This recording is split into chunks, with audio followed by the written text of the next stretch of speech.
de travail et santé, l'approche psychologique. Dominique est professeure, elle travaille au CNAM, au Conservatoire national des arts et métiers. Elle a une chaire de psychologie du travail. Et je voulais vous dire que, comme toujours, vous pouvez emprunter les livres que nous avons descendus sur le thème de ce soir, ils sont là. Et nous avons 4 livres de Dominique que vous pouvez emprunter, qui sont là. Le premier que je vous présente, c'est Placardiser les exclus dans l'entreprise. Nous avons aussi Clinique du travail, l'univers pénitentiaire du côté des surveillants de prison et le choc carcéral, survivre en prison. Voilà. Et je laisse la parole à Dominique. Merci beaucoup. Je vais essayer de parler fort, mais vous allez me dire si ça va, si vous m'entendez ou s'il faut recourir au micro. Ça va. Ça va. Je pense qu'il y a un bon acoustique ici. Donc on va pouvoir s'en sortir, je crois. Bien, bonsoir à tous. C'est avec grand plaisir que je participe donc à cette conférence qu'on m'a proposé de faire. Ça me fait d'autant plus plaisir que je suis de Bagneux. Et voilà, c'était aussi pour moi peut-être une occasion de participer à la vie locale. J'ai un peu honte de le dire, mais je ne me donne pas sans doute suffisamment de temps pour participer à la vie locale. Peut-être parce que justement on a une vie professionnelle un peu trop envahissante. Mais bon. Alors, pour aborder la question qui est au programme de cette fin de journée, santé et travail vu du côté de la psycho du travail. Peut-être que d'abord, donc, pour rentrer dans le vif du sujet, il faut que je vous donne quelques indications sur la psycho du travail. Aujourd'hui, où on en est, parce que la psycho du travail, elle existe quand même depuis, je dirais, la dernière guerre à peu près. Mais c'est vrai qu'initialement, les premiers psychologues du travail, ils ne sont pas préoccupés des questions de santé et travail. Ils ont surtout été mobilisés autour d'une question qui était le recrutement et la sélection du personnel. D'ailleurs, à l'époque, on ne les appelait pas psychologues du travail, on les appelait les psychotechniciens. C'est-à-dire qu'ils avaient des techniques, essentiellement des tests, et ils utilisaient les tests pour sélectionner le personnel. Et puis ensuite, le temps a passé un peu et il y a eu un courant, on va dire, une partie, on va dire, des psychologues du travail qui se sont distanciés de cette manière de travailler et qui ont dit, finalement, le plus important, c'est pas de sélectionner les personnes, d'adapter les personnes au travail en choisissant les personnes qui avaient le profil par rapport à tel type d'activité. Ce qui est plus fondamental, c'est d'adapter le travail aux personnes. Et donc, c'est une autre démarche, c'est-à-dire que là, on n'est plus du tout dans la sélection, ni même dans l'orientation professionnelle, on est plutôt dans l'ergonomie, c'est-à-dire comment est-ce qu'on peut améliorer le travail de telle manière qu'il soit plus adapté à l'homme avec un grand H, c'est-à-dire aux caractéristiques des humains qui ne peuvent pas au travail être considérés comme des machines. Il faut tenir compte de l'ensemble des connaissances dont on dispose sur, on va dire, le fonctionnement humain, le fonctionnement au plan physique, au plan psychique, pour transformer, améliorer les situations de travail. Et puis ensuite, je vous fais un petit historique. Ensuite, on a vu apparaître ce qu'on a appelé la psychopathologie du travail. Alors, la psychopathologie du travail, à l'origine d'ailleurs, ce sont des psychiatres qui se sont... Ça, c'était les années 50. Ces psychiatres se sont posés 2 grandes questions à cette époque-là. Est-ce que le travail peut être à l'origine de maladies mentales ? Par exemple, quelqu'un comme Louis Le Guillon, qui était un psychiatre, travaillait dans un hôpital de la région parisienne, faisait des consultations, et à un moment il s'est dit c'est quand même étrange, parmi les patients que je rencontre, que je suis, je me rends compte qu'il y a une part importante de femmes qui viennent de Bretagne et qui exercent le même métier, celui qu'on appelait à l'époque les bonnes à tout faire. Donc, évidemment, il s'est dit, mais est-ce que le fait qu'elles viennent consulter en psychiatrie, le fait qu'elles aient des problèmes de santé psychique, est-ce que c'est lié en fait à ces caractéristiques qu'elles ont en partage, et notamment le fait que ce sont donc des femmes qui avaient connu des parcours de migration, hein, elles étaient montées à Paris pour trouver du travail, donc elles avaient quitté leur milieu d'origine, leur famille, leur réseau d'amis, etc. Elles se sentaient seules dans un nouveau milieu qu'elles ne connaissaient pas. Et en plus, elles exerçaient cette profession, bonne à tout faire, à domicile, avec donc une indistinction entre le lieu de travail et le lieu de vie, pas de vie personnelle, quasiment tout le temps au service de l'employeur, dans un rapport de possible confusion entre le rapport salarial et puis le rapport intime, parce que finalement quand on travaille à domicile et qu'on vit chez son employeur, on a accès aussi à la vie intime de son employeur. Alors, le Guillon a fait des analyses pour montrer que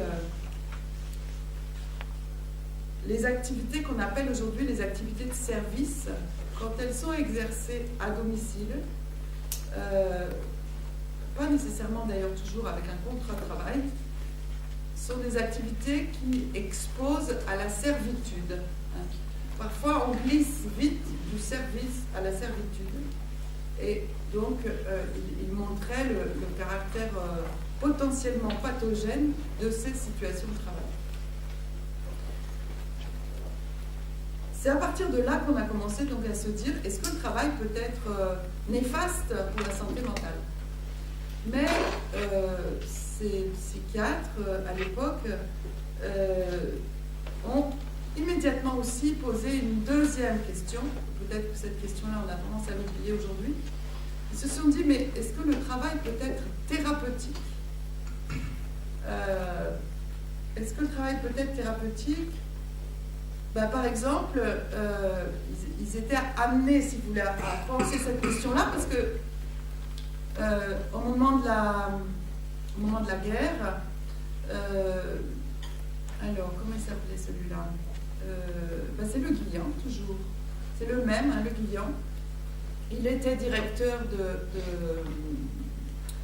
d'un hôpital, un autre hôpital, et on lui a donné l'information comme quoi qu'il y avait des bombardements prévus et que l'hôpital risquait d'être bombardé. Donc il s'est dit, bon, qu'est-ce que je fais, quoi? Il a pris la décision d'ouvrir les portes de l'hôpital psychiatrique et de faire sortir tous les patients. Il faut savoir que quand même à l'époque, l'hôpital psychiatrique, c'était l'asile. Hein, c'est-à-dire qu'il y avait dans l'hôpital des gens qui passaient leur vie, quoi. Il a pris le risque donc d'ouvrir les portes pour sauver la vie des patients. Et quand il est parti ensuite à la recherche, on va dire, des patients qui s'étaient dispersés comme ça, il a fait le constat suivant. Il dit finalement, les gens ont été recueillis par des familles. Les familles leur ont donné du travail. Alors c'était souvent du travail dans les fermes, du travail agricole ou de l'aide aux travaux domestiques. Et le fait d'être intégré à la vie sociale, le fait d'avoir une activité qui les faisait participer à la vie collective, a beaucoup amélioré leur santé psychique. Donc, c'est là, comme ça, qu'a germé l'idée que finalement le travail peut soigner, y compris des gens qui sont considérés comme malades mentaux.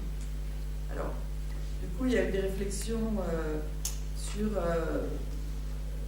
ce qu'on appelle aujourd'hui l'ergothérapie, hein, c'est-à-dire la thérapie par l'activité, c'est quelque chose qui existe en hôpital psychiatrique, mais pas seulement. Mais d'une manière plus générale, La question s'est posée de savoir si le travail est un opérateur de santé. Parce qu'aujourd'hui, quand on regarde un peu les préoccupations autour du travail, et notamment autour de la problématique santé-travail, domine massivement l'idée que le travail, c'est mauvais pour la santé. Le meilleur exemple, c'est quand même les suicides, dont évidemment tout le monde a entendu parler. On peut parler aussi du cancer ou des cancers de l'amiante liés à des situations professionnelles, d'exposition à l'amiante. Donc, le travail peut altérer la santé physique, la santé somatique, mais bien sûr, le travail peut aussi altérer la santé psychique. Le travail peut être source de souffrance psychique. Et on parle beaucoup de ça aujourd'hui. Du coup, il y a une autre face du travail dont on parle moins, qui est le travail comme opérateur de santé.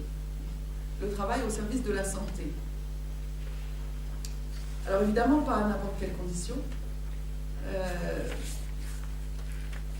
Malgré tout, si on regarde, si on fait la comparaison, si vous voulez, entre l'état de santé des actifs et l'état de santé de ceux qui sont dits inactifs, ce qui est au passage un pur scandale, parce que je ne connais pas beaucoup de gens qui sont inactifs.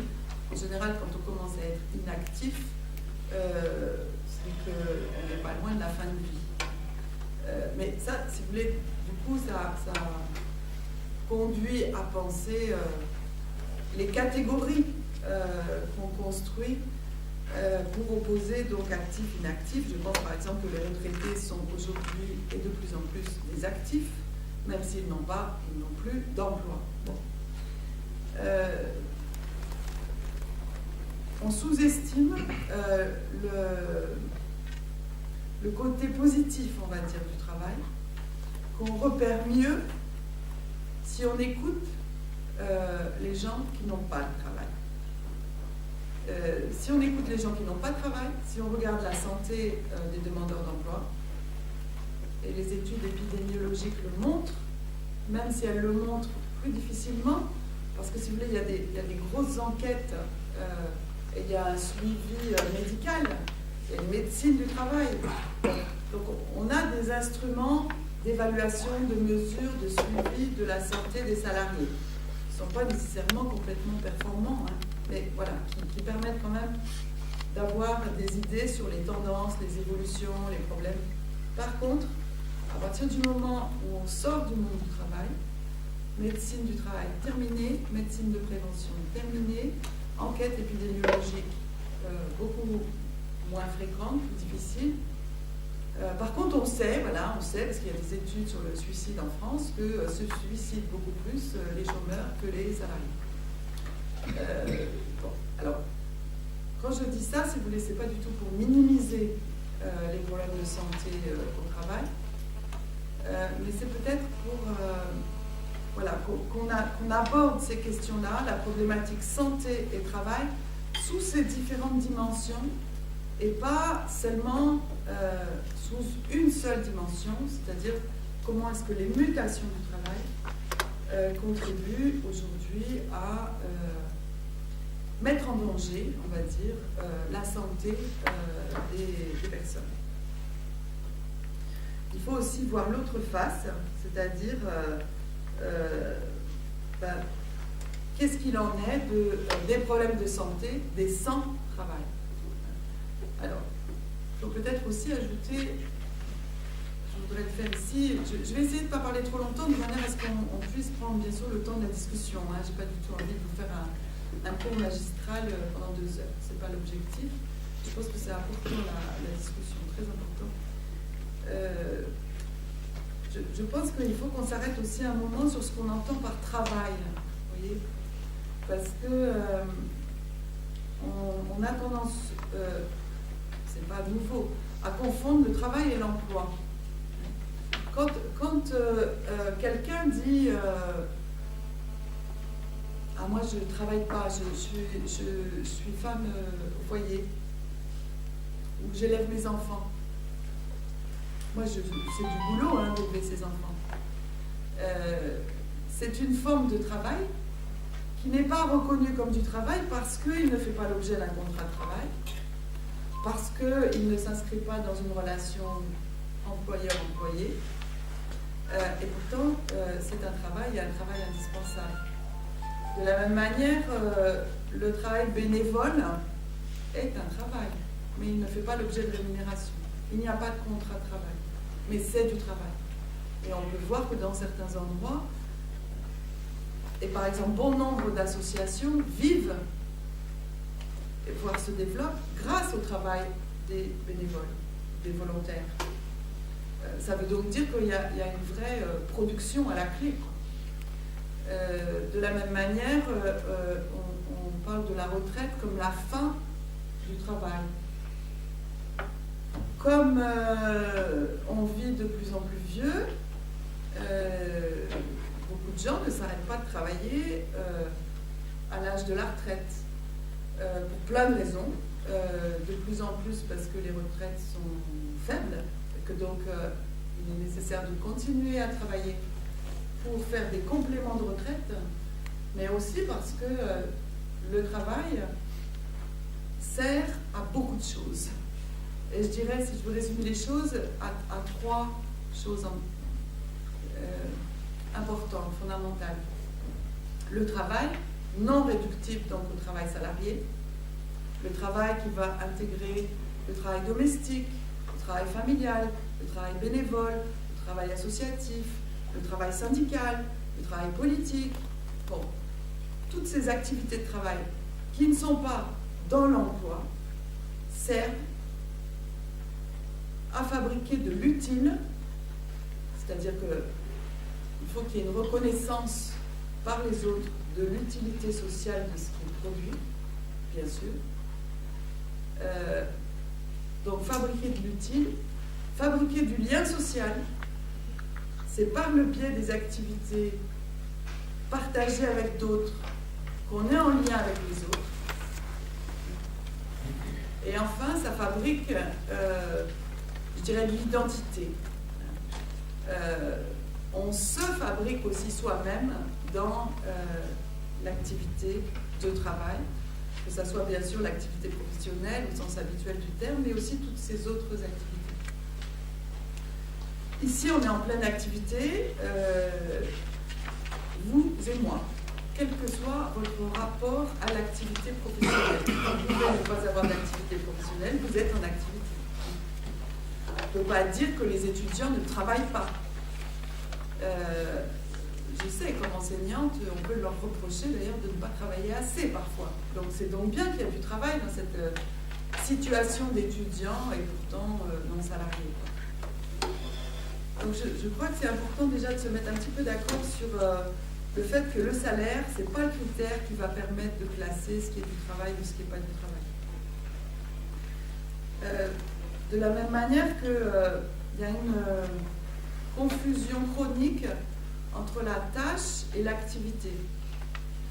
C'est-à-dire, en général, on a tendance à penser que si on veut dire son travail, on n'a qu'à le dire ce qu'on est censé faire. Vous voyez ? Moi, je suis enseignante. Si je dis que je suis enseignante, je vais pouvoir dire en quelques mots en quoi ça consiste mon activité d'enseignante. Si je le dis en quelques mots, en fait, je ne dirai pas ce que je fais réellement. Je dirais simplement ce que je suis censée faire. Hein. Faire des cours, corriger des copies, accompagner les étudiants qui ont des difficultés, préparer des cours, etc., etc. Participer aux réunions avec les collègues, construire des programmes d'enseignement. Bon. Ça, c'est la tâche. D'accord ? Mais la tâche, c'est jamais ce qu'on fait pour de vrai. Alors ça, c'est très important. En psycho du travail, c'est très important, mais c'est vrai aussi en sociologie du travail, c'est-à-dire qu'on considère que le travail, ce qu'on appelle le travail réel, ce qu'on fait vraiment, n'est jamais le travail prescrit, c'est-à-dire ce qu'on nous dit de faire. Alors, je dirais essentiellement pour deux raisons. Pas parce que on est des rebelles chroniques, c'est pas ça le propos. Je dirais essentiellement pour deux raisons. C'est que la tâche, c'est-à-dire les prescriptions, ce qu'on nous dit qu'on doit faire, ce sont des définitions standards qui doivent s'appliquer à tous pour traiter des situations qui sont elles-mêmes des situations standards. Donc la tâche, elle a un côté général et générique. Alors que l'activité, elle est toujours faite par une personne qui a à traiter une situation et telle situation n'est jamais pareille qu'une autre situation, etc. Donc la situation, elle est variable, elle est mouvante, et la personne, elle est toujours singulière. Donc on ne peut pas considérer que, on va dire, les travailleurs sont des robots ou qu'ils n'ont qu'à exécuter les prescriptions qui leur sont faites. Pas vrai.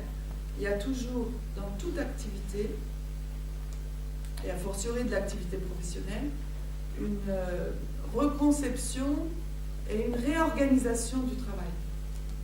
L'exemple qui est souvent donné pour expliquer pourquoi est-ce que personne ne travaille comme il est dit qu'il doit faire, l'exemple qui est souvent donné, c'est l'exemple de la grève du zèle. C'est-à-dire, si on se met à faire strictement ce qui est prévu que l'on fasse, le système se bloque, ça ne marche pas. Donc il faut réinventer et réorganiser le travail. On va dire que dans toute activité de travail, il y a cette activité de réorganisation du travail. Alors j'insiste là-dessus, pourquoi? Parce que pour pouvoir réorganiser le travail, pour pouvoir faire autrement que les consignes nous disent qu'on doit faire, il faut avoir des marges de manœuvre. Il faut pouvoir disposer de certaines marges de manœuvre, il faut pouvoir aussi discuter avec les collègues pour savoir comment est-ce qu'on peut organiser les choses. Et justement, le problème aujourd'hui, on va dire, au regard des évolutions du monde du travail, c'est que ces marges de manœuvre se réduisent considérablement.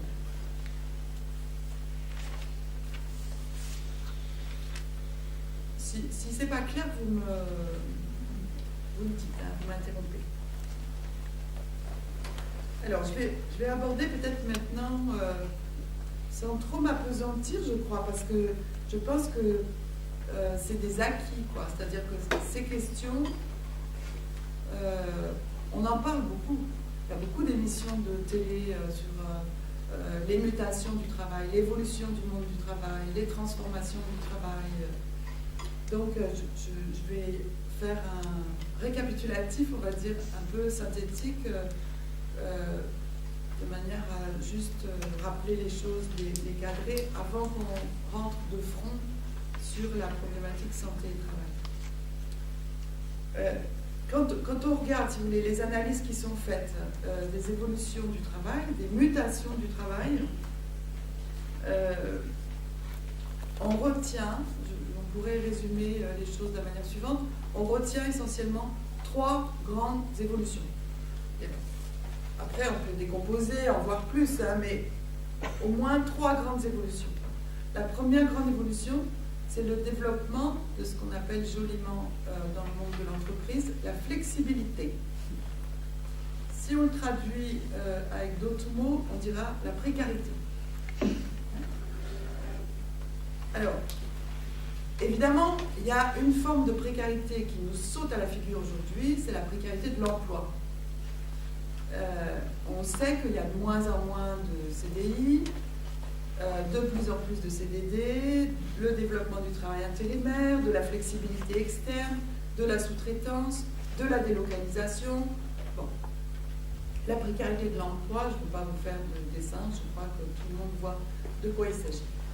Et ça a aussi pour conséquence, évidemment, l'accroissement important de demandeurs d'emploi, sachant qu'en fait, il y a évidemment beaucoup plus de demandeurs d'emploi en réalité que les comptes qui sont établis à partir des critères qui permettent de déterminer qui est demandeur d'emploi et qui ne l'est pas. qui se développe en parallèle, mais dont on ne parle pas trop. Parce que ce n'est pas un sujet politiquement correct, je dirais pour personne, c'est le travail au noir. Évidemment. Mais comme évidemment on s'expose en parlant de travail au noir, pèse un silence assourdissant sur cette question. Or, en même temps, dans le travail au noir, peuvent se jouer des situations qui sont vraiment pas top pour la santé, quoi, non plus. Mais bon, je ferme la parenthèse. Quand on parle de précarité, il ne faut pas sous-estimer non plus la précarité du travail. Vous voyez ? Et je pense que c'est important de distinguer la précarité de l'emploi et la précarité du travail. Alors, qu'est-ce que ça veut dire, la précarité du travail ? Ben, ça veut dire que de plus en plus, même si on a toujours un contrat de travail, même si on ne perd pas son emploi, on est amené de plus en plus à changer de travail. Ou à ne plus très bien savoir, finalement, quel métier on a. La promotion de la polyvalence. Le fait de dire de plus en plus aux gens, vous devez être polyvalent. Ça veut dire que le travail change tout le temps. À un moment, on va faire ça, puis après, on va faire ça. Puis s'il y a quelqu'un d'intéressant, on va faire ça. Alors, finalement, on sait bien faire quoi. Et en termes d'identité professionnelle, on est qui.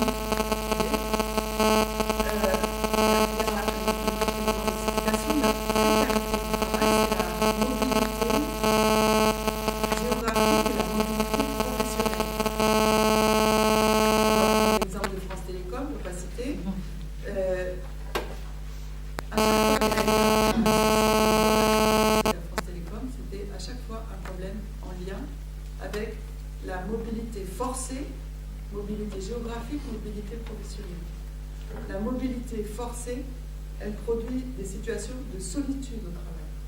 C'est-à-dire que du coup, vous perdez vos collègues, vous perdez vos amis, familles, etc. Vous habitez à Lille, on vous demande d'aller travailler à Annecy. Et puis, vous étiez technicien entretien des lignes. On vous dit, vous travaillez au plateau clientèle. Comment soutenir ça ? Soutenir dans la durée, à la limite, temporairement c'est soutenable, mais comment soutenir dans la durée ? On a aussi, sans aller jusqu'à ces formes extrêmes, de plus en plus dans toutes les entreprises, et c'est vrai aussi dans la fonction publique, massivement, c'est vrai dans les hôpitaux, c'est vrai une multiplication des réorganisations internes. On a des découpages d'organigrammes, de direction, sous-direction, tel service fusionne avec tel autre. Bon. On a encore un autre facteur qui contribue à la précarité du travail, c'est le turnover de l'encadrement. Il y a un courant d'air là-haut. Là. Vous voyez, c'est-à-dire que, grosso modo, un cadre, un responsable qui reste plus de 3-4 ans à son poste de travail, c'est pas bon signe. Donc, si on considère que c'est pas bon signe, ben, logiquement, il va aspirer à aller ailleurs, à prendre la responsabilité d'un autre service, et donc, en général, chaque arrivée de nouveaux responsables de service se solde bien souvent par des réorganisations. Bon, je ne développe pas plus, mais enfin voilà, c'était juste pour insister sur le fait que quand on parle de précarité aujourd'hui, il ne faut pas seulement repérer la précarité de l'emploi. Je pense que la précarité du travail, ça joue beaucoup aussi en termes de fragilisation, on va dire, des appuis, des ressources, de ce sur quoi on peut s'appuyer pour travailler. Il y a une deuxième grande évolution qui concerne cette fois l'intensification du travail. Bon, l'intensification du travail, c'est un phénomène général qui est attesté par plein d'enquêtes qui sont réalisées, y compris par le ministère du Travail. Quand on pense intensification du travail, on pense tout de suite augmentation des cadences de travail. Alors, c'est vrai. c'est tout à fait vrai, c'est-à-dire que on peut prendre par exemple à l'hôpital, il y a un turnover des patients beaucoup plus important. Il y a une réduction des durées de séjour à l'hôpital, ce qui veut dire que pour les personnels hospitaliers, il y a une cadence de travail beaucoup plus soutenue que ça n'était le cas auparavant. Si, prenons un exemple simple, si pour accoucher, vous restez 4 jours en maternité, évidemment, en termes d'abord pour vous, c'est pas pareil, mais aussi pour les soignants, c'est pas pareil que la situation actuelle où, au bout de 2 jours, vous êtes conviés à sortir. Il faut donc assurer l'arrivée des patientes suivantes, faire les diagnostics nécessaires, les examens nécessaires, le suivi nécessaire, etc. Donc, l'idée que intensification du travail égale augmentation des cadences de travail, ça on le retrouve dans plein de secteurs d'activité, mais en même temps que l'intensification du travail, ce qu'on appelle l'intensification du travail n'est pas réductible à ça. Il y a d'autres facteurs qu'il faut prendre en compte. Par exemple, de plus en plus le travail dans l'urgence. Ça joue beaucoup, ça, le sentiment qu'il faut prendre des décisions rapidement. Alors, je pense aussi que le développement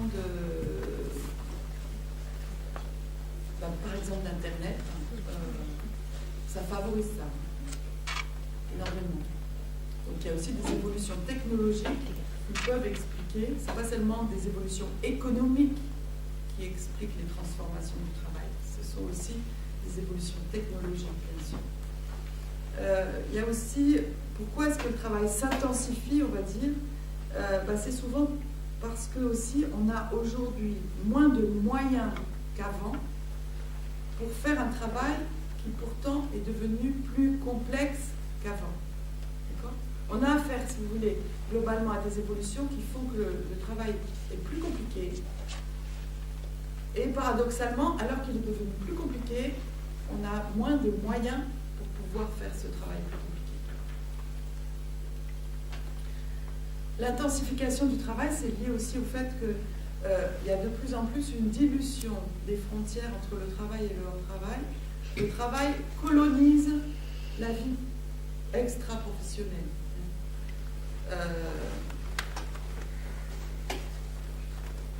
À la suite des premiers suicides chez Renault, au centre de Guyancourt, on a au journal télévisé eu cette information et immédiatement après un extrait d'une interview du DRH du site de Guyancourt. Et il dit la chose suivante, il dit nous sommes abasourdis, choqués par ce qui vient de se passer. C'est terrible et nous avons pris immédiatement 2 mesures essentielles. 1, nous avons décidé que dorénavant, il est impératif que nous nous disions bonjour le matin en arrivant au travail. Bon. 2e impératif, il est interdit de travailler sur le site au-delà de 20 heures. Voyez ? Donc, je prends cet exemple pourquoi ? Parce que, d'abord, les 2 décisions qui ont été prises sont révélatrices de l'état de dégradation de la situation de travail sur le site. Quand c'est à la direction, en l'occurrence ici à la direction des ressources humaines, de décider qu'on doit se dire bonjour le matin en arrivant au boulot, c'est que ça va pas bien du tout. Quand, de la même manière, on dit aux gens il est interdit que vous travaillez au-delà de telle heure, c'est que là aussi, ça ne va pas bien du tout. Le problème, évidemment, c'est que pour que les gens arrêtent de travailler effectivement, il ne s'agit pas seulement qu'ils quittent le lieu de travail. Il s'agit aussi que l'organisation du travail soit compatible avec ce que peuvent faire les gens durant le temps de travail. Or, ce qui se passe de plus en plus, c'est que les gens travaillent en dehors du temps de travail. On ramène du travail à la maison. Et puis la troisième grande évolution, dont je parlais, développement de la précarité, intensification du travail, troisièmement, individualisation du travail. L'individualisation du travail liée d'une part à l'intensification du travail,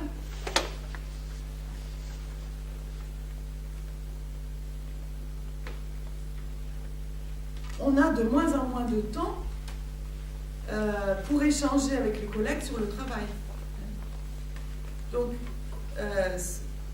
ce que certains appellent les temps morts sont en fait des temps nécessaires à la vie au travail. Je pensais à une société de pompes funèbres qui dépend d'une collectivité locale, qui n'est pas Bagneux, qui avait fait appel à des psychologues du travail, dont j'étais à l'époque, avec l'idée suivante, voilà, on aimerait que vous nous aidiez à réfléchir à une optimisation de l'organisation du travail pour permettre de réduire les temps morts des personnels donc, qui travaillent aux enterrements, le personnel des pompes funèbres. Alors,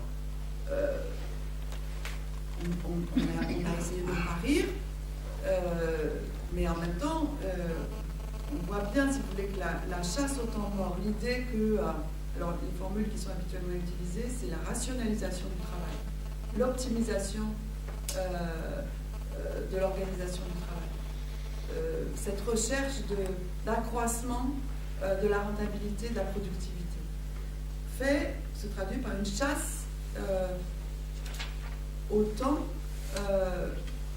qui laisse à chacun du mou, on va dire, pour travailler aussi à son rythme, parce que le rythme des uns et des autres, c'est pas le même, et puis surtout pour échanger avec les autres. Donc, s'il y a moins d'espace-temps pour discuter avec les collègues, que ce soit discuter du travail, mais aussi discuter de la vie, parce que le travail, c'est aussi un lieu de vie, du coup, les gens sont effectivement beaucoup plus seuls, on va dire. L'individualisation du travail, c'est lié aussi à l'évolution des transformations des pratiques de gestion des ressources humaines. Les RH aujourd'hui, ça fait déjà un moment que ça dure, ont orienté toute leur manière de travailler vers l'individualisation. Individualisation des temps de travail, individualisation des salaires, individualisation des carrières, individualisation des parcours de formation, individualisation des critères de recrutement. On recrute moins sur les qualifications. Les qualifications, c'est du collectif. C'est des diplômes. On recrute de plus en plus sur les compétences. Or, les compétences, c'est individuel. Bon, tout ça, et puis il y a évidemment l'évaluation individuelle. L'évaluation individualisée. On va moins regarder en termes d'évaluation du travail comment ça fonctionne au niveau d'une équipe. On va plutôt prendre les gens d'entretien individuel pour faire l'évaluation du travail. Et puis la troisième cause, on va dire grande cause d'individualisation du travail, c'est la précarité des appartenances de métier, la précarité des équipes, de ce qu'on appelle aujourd'hui les collectifs de travail. On a si vous voulez, comme il y a un turnover important, comme il y a une précarité de l'emploi, mais aussi du travail importante, du coup, on a moins souvent qu'avant les mêmes collègues avec qui on apprend à travailler ensemble. On a de plus en plus affaire à des gens, voilà, il faut réapprendre à travailler ensemble. Parce que le travail, c'est jamais du travail individuel. C'est toujours du travail collectif. On travaille toujours avec les autres. C'est pas nécessairement d'ailleurs simple de travailler avec les autres, mais travailler seul, c'est aussi, on s'en aperçoit souvent, invivable. Donc les autres sont une ressource et sûrement pas seulement un risque. je pense à ça parce qu'on a vu apparaître assez récemment quand même une nouvelle catégorie de risques dans la nomenclature des risques professionnels. Il y a ce qu'on appelle aujourd'hui les risques psychosociaux. Mais je vais en parler peut-être un peu plus loin. Alors, quels sont les effets de ces transformations que je viens d'évoquer un peu rapidement?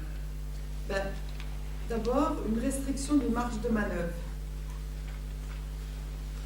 dont disposait chacun pour préserver sa santé physique, préserver sa santé mentale, pour faire en sorte que le travail soit soutenable. Alors, quand on dit que le travail est soutenable en psycho du travail, ça veut dire en fait deux choses. Ça veut dire qu'on puisse faire ce travail dans la durée, sans s'y user prématurément. Et le travail soutenable aussi, ça veut dire c'est un travail qu'on peut soutenir, c'est-à-dire c'est un travail qu'on peut présenter avec une certaine fierté, vous voyez, pouvoir se dire voilà ce que je fais et ben finalement je suis quand même assez fière de ce que je fais. Or, ce qu'on remarque bien souvent dans le monde du travail aujourd'hui, c'est que les gens ont de plus en plus le sentiment de ne pas faire du bon boulot. C'est-à-dire d'être contraints à faire des choses qui réprouvent, d'être contraints à faire un travail qui est, de leur point de vue, de moindre qualité. Ce qui est intéressant parce que tout ça se développe à une période où le discours des entreprises, c'est le discours qualité, justement. Nous assurons la qualité de notre production, il y a des certifications qualité, nous sommes agréés ISO